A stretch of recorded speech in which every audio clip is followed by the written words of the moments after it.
আজকের ভিডিওতে star delta কীভাবে ওয়্যারিং করতে হয় তা সহজভাবে দেখিয়ে দেব।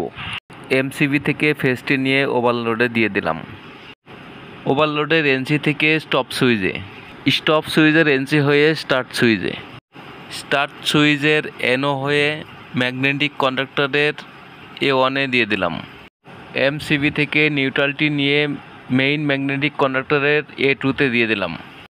এই তারটিকে আমি হোল্ডিংয়ের জন্য ব্যবহার করব, তাই কন্ডাক্টরের এনও হয়ে কয়েলে দিয়ে দিলাম।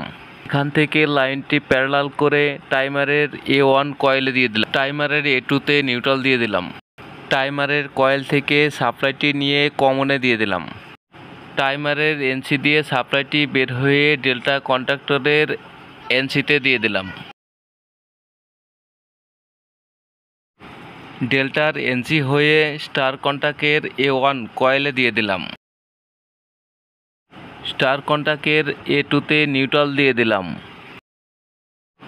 টাইমারের এনও হয়ে সাপ্লাইটিকে স্টার কন্টাক্টের এনসিতে দিয়ে দিলাম। স্টার কন্টাক্টের এনসি হয়ে তারটি বের হয়ে ডেল্টা কন্ডাক্টরের কয়েলে অর্থাৎ A1-এ দিয়ে দিলাম। এখন আমি ডেল্টা কন্ডাক্টরের A2-তে নিউট্রাল সাপ্লাই দিয়ে দিলাম।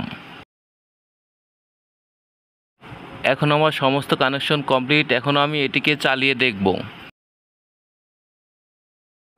এখন আমি এই স্টার্ট সুইচটি চাপ দিলাম।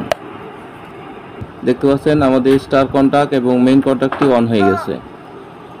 কিছুক্ষণ পর অর্থাৎ টাইম শেষ হওয়ার পর আমাদের ডেল্টা কন্ডাক্টরটি অন হবে।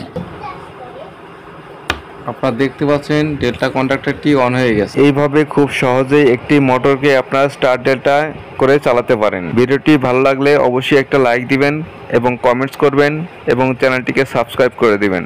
ধন্যবাদ সবাইকে।